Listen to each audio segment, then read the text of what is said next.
한국 재계를 대표하는 이건희 삼성그룹 회장이 오늘 향년 78세로 별세했습니다.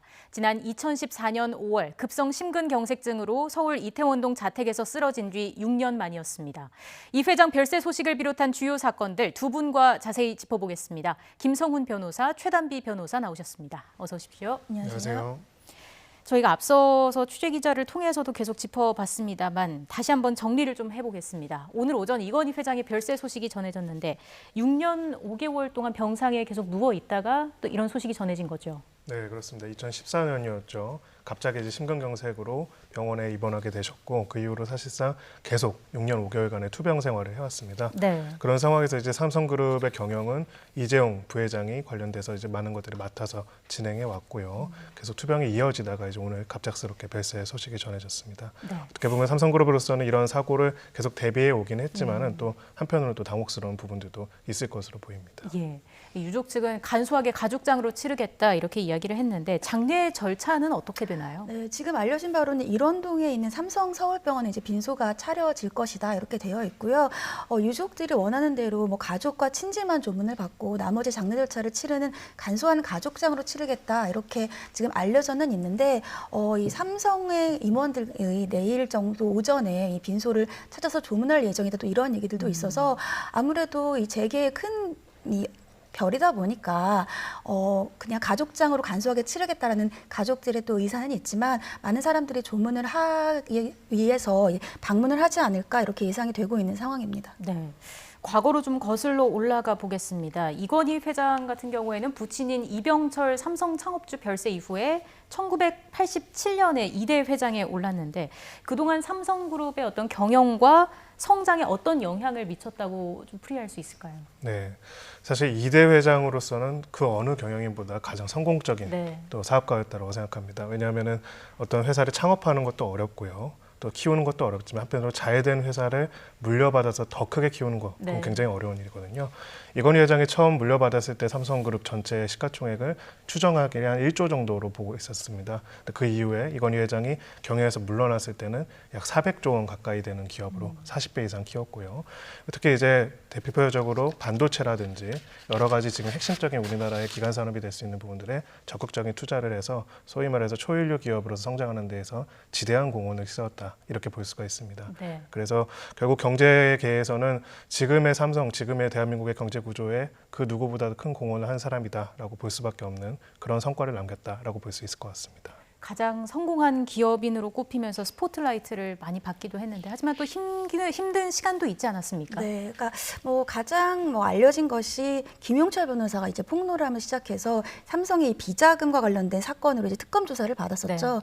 이 특검 조사를 받고 나서 이 배임 등의 혐의로 이제 기소가 됐었고요. 그래서 2008년에 이제 회장직에서 퇴진을 하고 전략기획실을 그 당시에 해체를 발표하기도 했었습니다. 하지만 이제 평창 동계올림픽과 관련되어서 유치를 위해서 많은 노력을 할 수 있다라는 여러 군데에서의 이런 그 진원으로 인해서 결국은 단독 사면이 됐었고요. 2010년에 경영일선에 복귀를 했었는데 조직 재정비하고 삼성의 새로운 도약을 위해서 헌신하겠다 이런 입장도 밝혔습니다. 하지만 그것뿐만이 아니라 예를 들면은 삼성에서는 백혈병과 관련되어서 여러 가지 노조가 없는 문제가 있지 않느냐라는 여러 가지 소송에도 휩싸였고요. 물론 삼성이 굉장히 세계적인 그룹으로 성장하는 데에도 많은 노력을 했습니다만 그것과 관련돼서 또 여러 가지 소송이라든지 재판에도 휘말렸던 사건들이 있었습니다. 네, 이제 삼성그룹의 지배 구조가 어떻게 변화할지에도 관심이 쏠리는 상황입니다. 우선 이재용 부회장으로의 경영권 승계 과정이 아무래도 본격화하겠죠. 네, 사실은 굉장히 오랜 기간 동안 계획적으로 진행된 부분이 있습니다. 그 시초가 될 수 있는 게 소위 말하는 에버랜드 전환사채 발행과 관련된 문제가 있고요. 당시에 이제 에버랜드 전환사채 발행과 관련해 가지고 결국은 이제 이재용 현 부회장이 상당히 저렴한 금액으로 삼성그룹 전체에 상당한 지배권을 획득할 수 있는 것들을 방안을 만들었고요. 또 하나가 지금 최근에 가장 또 문제가 됐던 삼성물산과 제일모직의 합병 관련된 내용으로서 결과적으로는 현재도 이제 이재용 부회장이 삼성그룹 전체에 있어서 상당한 지배권을 행사하고 있는 상황입니다. 하지만 아까 보도에도 나왔다시피 이미 현 시점에서 이건희 고 이건희 회장의 지분이 약 추산해서는 15조에서 18조 정도에 이르기 때문에 이 부분에 대한 상속이 본격적으로 이루어지게 될 것이고요. 가장 관건이 되는 거는 이 정도의 상속에 대해서는 우리 상속세 비율이 약 50% 이상이 되고요. 특히 최대 주주 지분을 넘길 경우에는 65%까지라고 보고 있습니다. 이거는 이제 각 계열사마다 어떻게 계산하는지 조금씩 달라지긴 하지만요.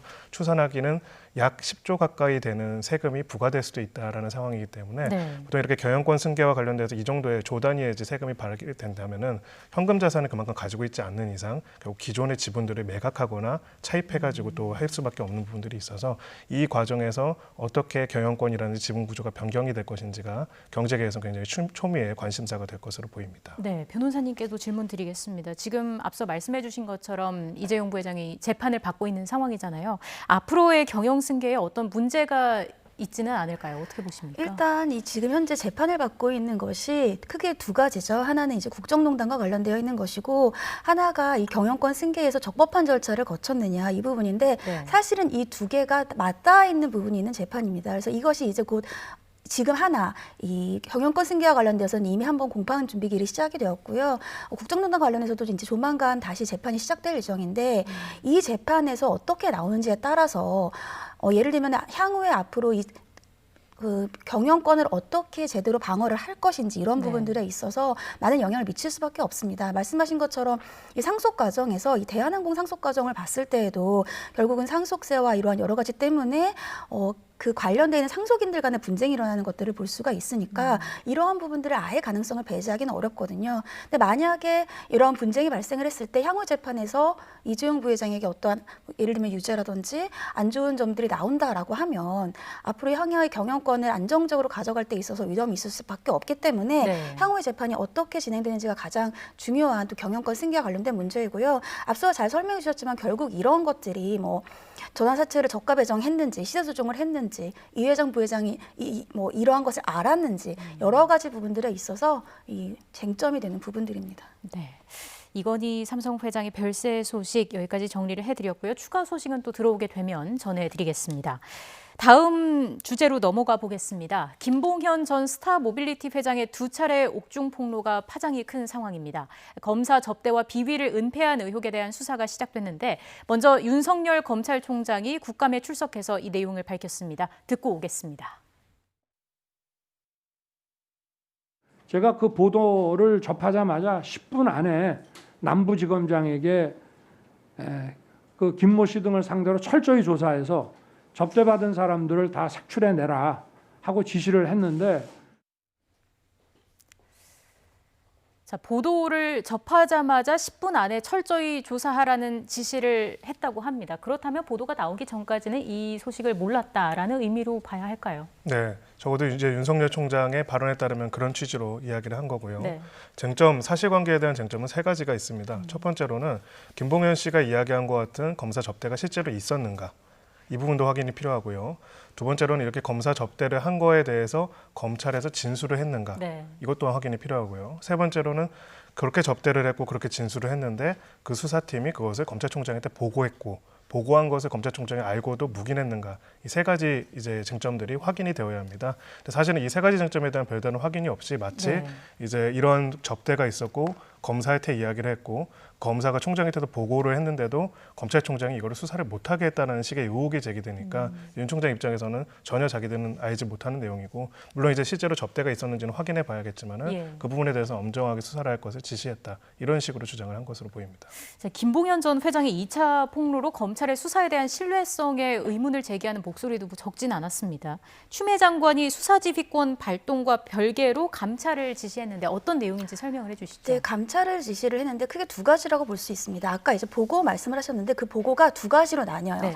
먼저 이 2차 입장문에서 나온 것이 검사에게 로비를 했다. 그 부분과 이제 야권과 여권의 정치인을 선택적으로 수사했다. 이 두 부분에서 이제 쟁점이 되는 건데 일단 이 야권과 여권을 선택적으로 수사하고 있다. 이 부분은 이미 전 남부지검장이 5월과 8월에 보고를 했다라고 얘기를 했어요. 네. 그러니까 그 부분은 보고가 됐다라는 것이고 수사 중이다 아니면 이것을 축소수사했다가 지금 쟁점이 보입니다. 그리고 검사에 대해서 로비를 했다는 부분은 앞서서 이제 보셨지만 전 남부지검장이라든지 윤 총장 입장에서는 보고를 받은 바가 없다는 거예요. 언론에서 보도를 나와서 처음 알게 됐다. 이 두 가지가 다릅니다.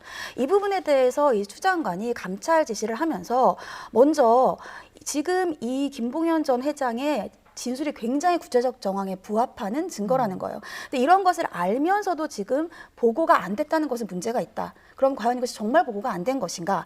아니면 일선 수사 라인이라든지 보고 체계에서 이것을 무마한 것인가? 이 부분을 먼저, 그러니까 소위 자신들의 검사에 식구 감싸기가 있었느냐? 이 부분을 네. 보라는 게 감찰 지시의 첫 번째고요. 두 번째는 이제 말씀하신 것처럼 여와 야의 정치인을 선택적으로 수사를 했느냐. 이 부분이 예를 들면 야당에 대해서 다른 시기와 다른 방법으로 수사를 했는지 이 부분을 감찰 지시를 해라. 이렇게 두 가지의 감찰 지시를 크게 내렸다라고 볼 수 있습니다. 수사지휘권을 이미 발동한 상황에서 추미애 장관이 대검찰청 감찰부와 법무부가 합동으로 감찰할 것을 지시했다는 것 어떤 의미가 있다고 보시는지요? 말 그대로 불신이라고 볼 수가 있습니다. 그러니까 대검에서도 감찰부가 있고 감찰부에서 감찰을 진행한 다음에 법무부에서 결과를 보고받고 하는 네. 방식이 일반적인 방식이라고 할 수가 있는데요. 대검 감찰부의 감찰 결과도 신뢰할 수 없을 수도 있기 때문에 법무부에서도 감찰을 해서 계속 그 감찰 내용들을 확인해가지고 봐달라는 게 추 장관의 지시라고 할 수가 있습니다. 결국은 이제 대검 지금 수사지휘권 배제 이후에도 그 배제라는 이후에도 검찰 조직의 일부 이 부분에 대해 가지고 개입을 하거나 정보를 왜곡할 수 있다라는 불신을 사실상 이것을 통해서 메시지로 전한 것이라고 볼 수가 있습니다. 네, 이런 가운데 라임 수사를 담당하고 있는 서울 남부지검의 박순철 지검장이 갑작스럽게 사퇴를 했습니다. 이런 글을 내부 인터넷 게시판에 올렸는데 정치가 검찰을 덮어버렸다. 라는 내용의 글을 올렸습니다. 사퇴 배경은 어떻게 보고 계세요? 일단 이 정치가 검찰을 덮었다 해서 조금 더 내용을 말씀을 드리면 네. 총장 지휘 배제의 주요 의혹들은 사실과 거리가 있다도 이러한 얘기도 했습니다.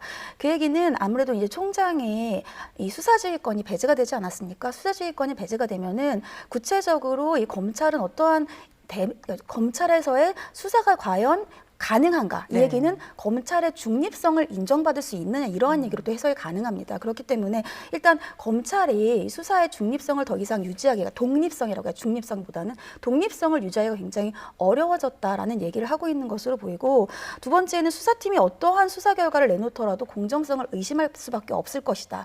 이 얘기는 최근에 어떠한 수사 라인이 정해지면 이것이 뭐 소위 추미애 장관의 라인이냐 윤석열 총장의 라인이냐 어떠한 라인이냐에 따라서 그 수사의 결과를 야나 여는 색안경을 끼고 볼 수밖에 없다라는 얘기를 하고 있는 것으로 보여요. 그래서 본인 입장에서는 어떠한 수사를 남부지검장이 지휘하려 하더라도 네. 그 결과는 결국 불신으로 이어질 것이고 거기에다가 수사의 독립성까지도 인정받지 못하는 상황에서 결국은 이제 정치가 검찰을 덮었고 내가 검찰의 예를 들면 남부에서의 지검장으로서 어떠한 역할을 할 수 있겠느냐 이러한 의미이지 않나라고 이제 예측이 됩니다.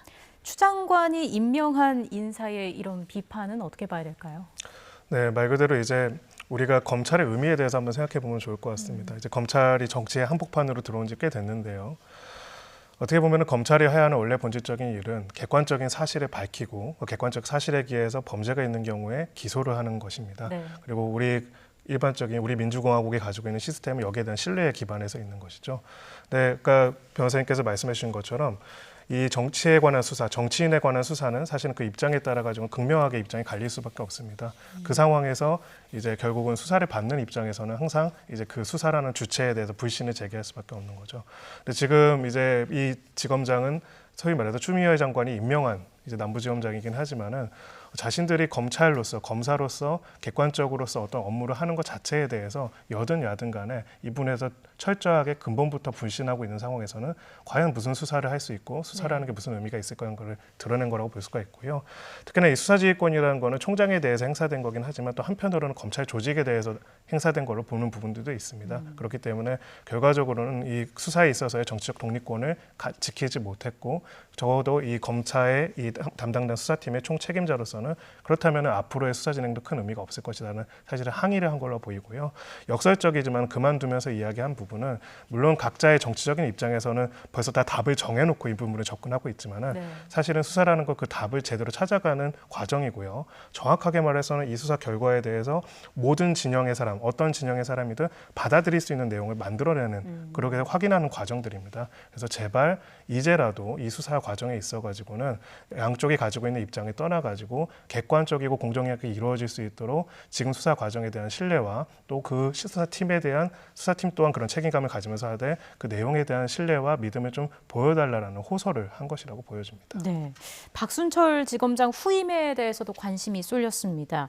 이정수 대검 기획조정부장인데 뭐 일각에서는 추미애 장관이 측근을 배치했다 이런 얘기도 나오더라고요. 어떤 인물입니까? 일단 이정수 신임 서울 남부지검장 같은 경우에는 뭐 대검찰청 기획조정부장이었고 전에 검찰개혁 추진단 부단장 그리고 이제 이번 정권의 초기에 적폐청산 TF 부단장도 했습니다. 네. 뭐 결국은 글쎄요, 여기에는 또 여러 가지 해석이 나와요. 그러니까 이정수 새 지검장 같은 경우가 추미애 사단도 아니고 윤석열 사단도 아니다. 네. 이러한 해석이 나오는 반면에 또 지금 현재 이번 정권에 가서 이제 좋은 자리로 소위 승승장구를 했던 지검장의 이력을 봤을 때에는 그럼 결국은 또 정치적인 중립성이 어려운 것이 아니냐 이러한 얘기들이 나와서 이 얘기는 결국 앞서서 이제 저희가 질문 앞에서 말씀드렸던 것처럼 결국은 검찰이 수사를 할 때는 어떠한 독립성과 중립성을 가지고 해야 하고 그 검찰의 수사 결과를 국민들 모두가 이제 신뢰하고 믿을 수 있어야 되는데 이제 지금 현재 상황에서는 어떠한 새로운 지검장이 오더라도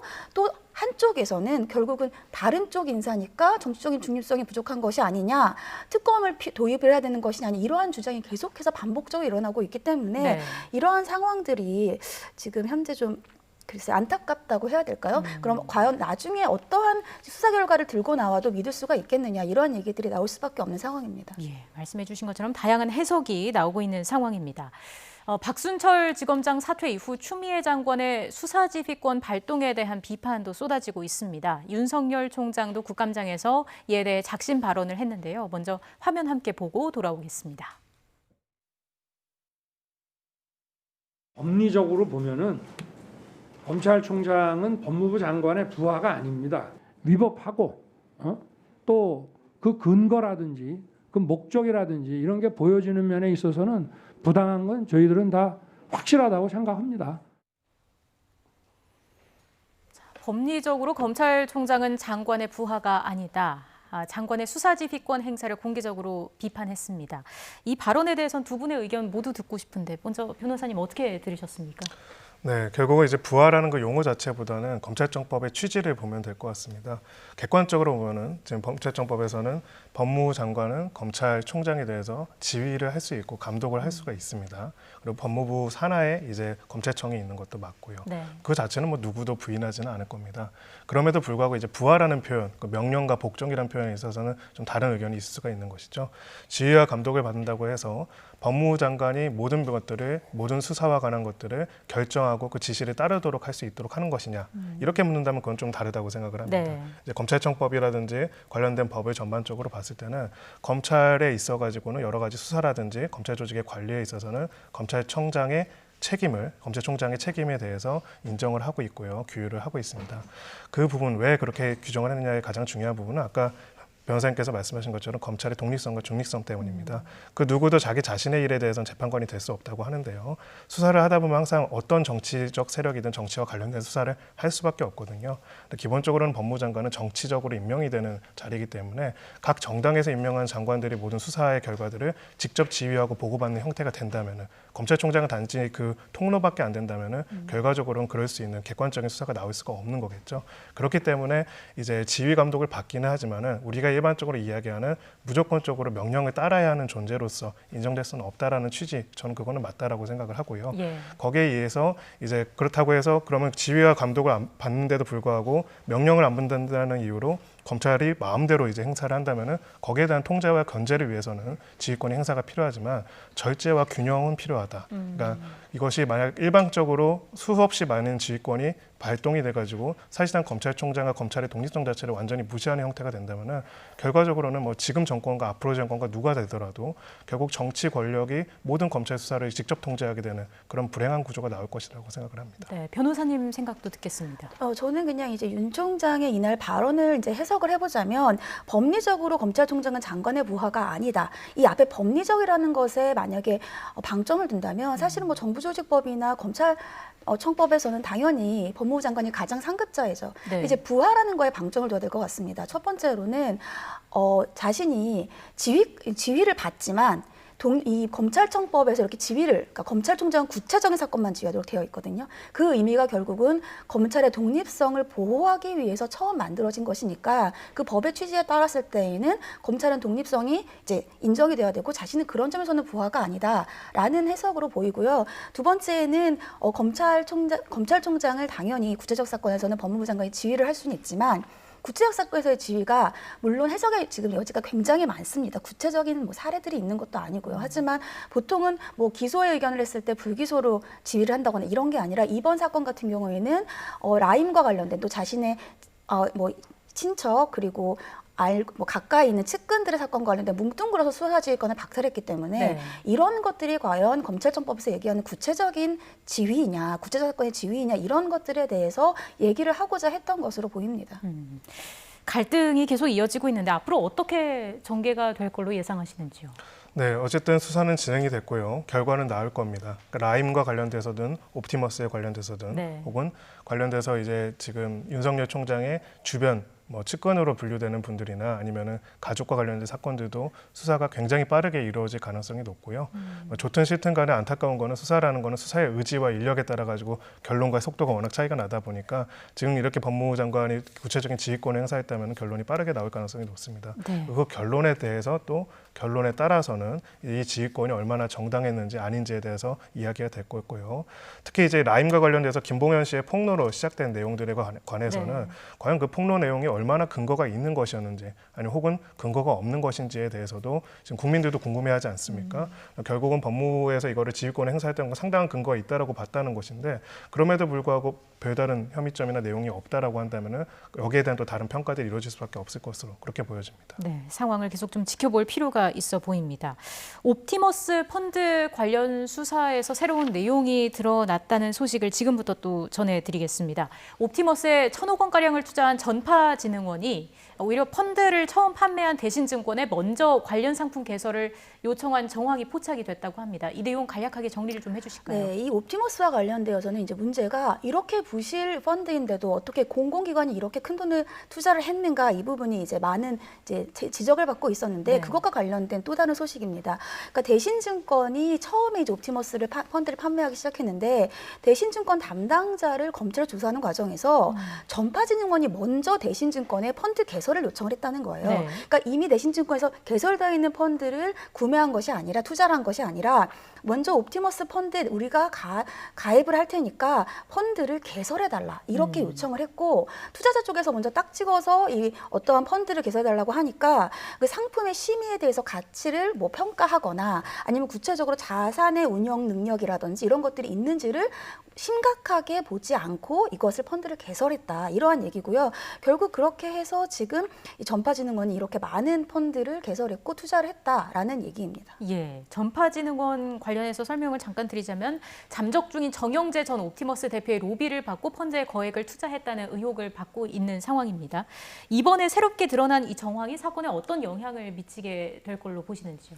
네, 가장 중요한 부분은 이 옵티머스 펀드와 관련된 사기가 매우 계획적이었을 뿐만 아니라 네. 광범위한 공공기관에 대한 로비와 뇌물을 통해 가지고 초기부터 기획된 것이었다라는 점을 보여주는 것이라고 생각을 합니다. 이제 드러날 것이라고 생각하고요.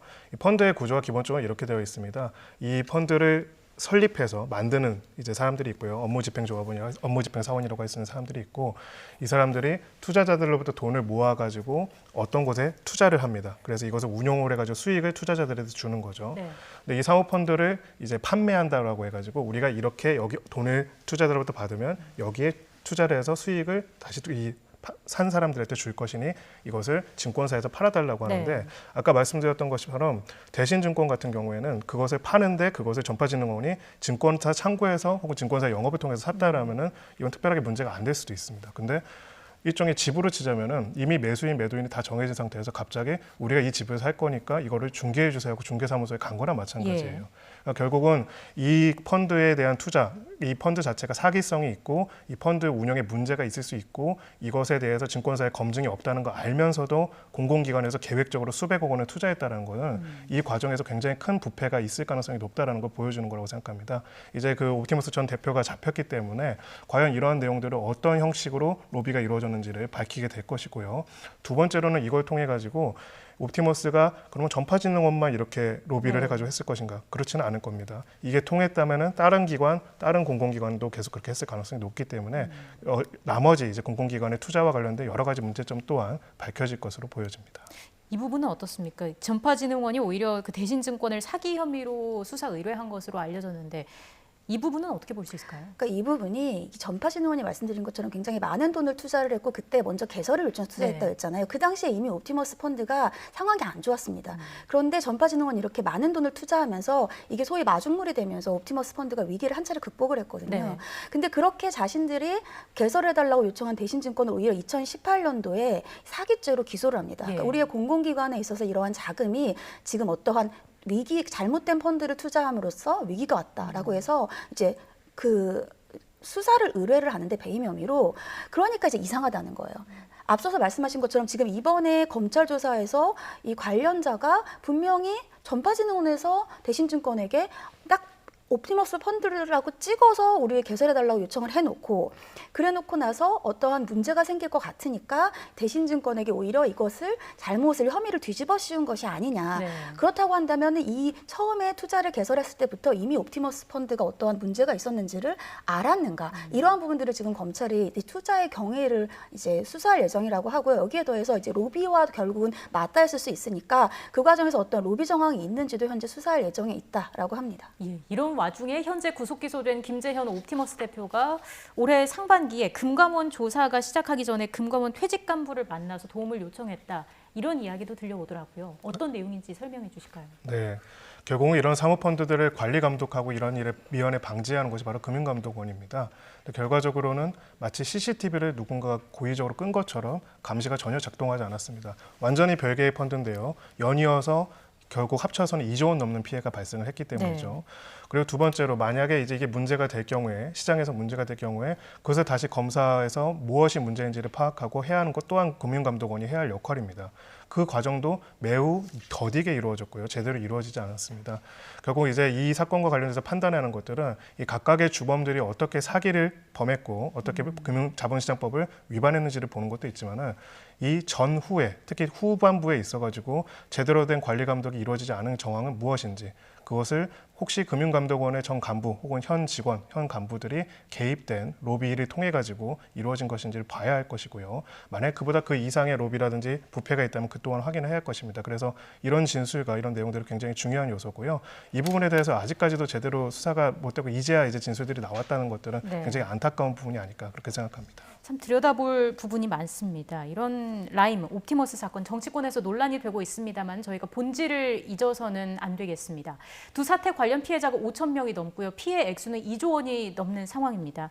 이게 결국에는 근본적인 원인이 2015년에 있었던 규제 완화가 아니냐 이런 얘기가 나오고 있는 거죠. 네, 그러니까 라임과 이 옵티머스가 근본적으로 같은 것이 이제 사모펀드로부터 시작을 한다는 데 있습니다. 근데 사모펀드는 공모펀드와는 달리 원래 지금 현재에도 규제가 안 되는 부분이 많아요. 그래서 이제 공모펀드보다는 조금 위험한 부분이 있을 수가 있습니다. 규제가 적기 때문에. 근데 말씀하신 것처럼 2015년에 이 사모펀드에 대한 규제가 완화가 됐습니다. 예를 들면은 사모펀드를 설립할 때 사전 승인을 해야 되는 것에서 사후 보고로 바뀐 것이고 보고 내용도 대폭 축소가 됐어요. 네. 그럼 아무래도 관리를 부실하게 할 수밖에 없는 것이고 운용 업계에서 2년 이상 근무해야 되는 운용 인력의 요건도 삭제가 되면서 이종필 옵티머스 전 부사장이 그 당시에 펀드를 운용할 수 있게 됐습니다. 이러한 여러 규제 완화들로 인해서 결국은 이 규제 완화가 어떻게 이 소비자들, 피해자들에게 영향을 미치냐 하면 원래는 손실의 감수 능력을 보고 예를 들면 아까 판매하는 판매사에서 펀드를 판매를 해야 되는데 더 이상 이러한 것들을 보고 판매를 해야 될 의미가 없어진 겁니다. 그러니까 예를 들면 자산 운용 능력이 부족하다거나 이러한 회사 펀드들도 결국은 이제 은행 창구들이나 우리가 이제 보통 펀드를 사는 곳에서 판매를 할 수 있게 되면서 이번에 이러한 거의 2조 원에 육박하는 라임이나 옵티머스 사건에 정말 뭐 소액 피해자들이 많거든요. 뭐 예를 들면은 자신이 나중에 퇴직금을 넣어서 나중에 내 노후 자금인데 안전하다고 믿고 넣었는데 결국은 피해를 보는 이러한 상황들이 발생했기 때문에 이번에 근본적인 원인이 2015년도에 사모펀드에 대한 규제 완화가 아니냐 이러한 지적들이 나오고 있습니다. 사실 수면 위로 올라온 건 라임과 옵티머스지만 또 다른 부실 사모펀드에 대한 우려도 큰 상황인데 앞으로 어떤 대책이 필요할까요? 네, 몇 가지 차원의 검토를 해봐야 할 것 같습니다. 첫 번째로는 일단 민간 금융 투자 시장을 활성화한다는 측면에서 규제 완화를 했던 부분 자체, 그 목적 자체는 뭐 정당한 부분이 있었습니다. 다만 아까 우리가 증권사 판매라고 이야기를 했는데요. 일부 정치인들도 증권사 창구에서 이걸 샀다고 했죠. 사모펀드를 공모펀드처럼 증권사에서 마구 판매할 수 있게 하면서 사실 일반적인 소비자로서는 이게 사모펀드인지 공모펀드인지 사실 구분을 못합니다. 혹은 일반적인 은행에서 파는 어떤 신탁형품인지도 잘 이해를 못하고 있고요. 그래서 이 투자를 판매하는 과정에 있어가지고 금융 소비자들의 피해를 예방할 수 있는 적합한 절차를 만들어야 하고요. 아까 말씀드렸다시피 소액의 피해자들의 피해를 보지 않도록 하는 것도 중요합니다. 해외 같은 경우에는요, 사모펀드의 규제가 완화되어 있지만은 투자할 수 있는 기본적인 요건들을 굉장히 엄격하게 보고 있습니다. 투자자도 상당한 자산이 있어야지만 이러한 상품들을 살 수 있도록 되어 있는 것이죠. 이런 부분에 있어서 소액의 피해자들이 발생한 걸 방지를 하고 있고요. 그리고 규제를 완화하고 자유롭게 할 수 있더라 하더라도 이렇게 이상 징후가 있고 문제가 됐을 때는 바로바로 검사를 해서 문제를 확인할 수 있는 절차가 있어야 합니다.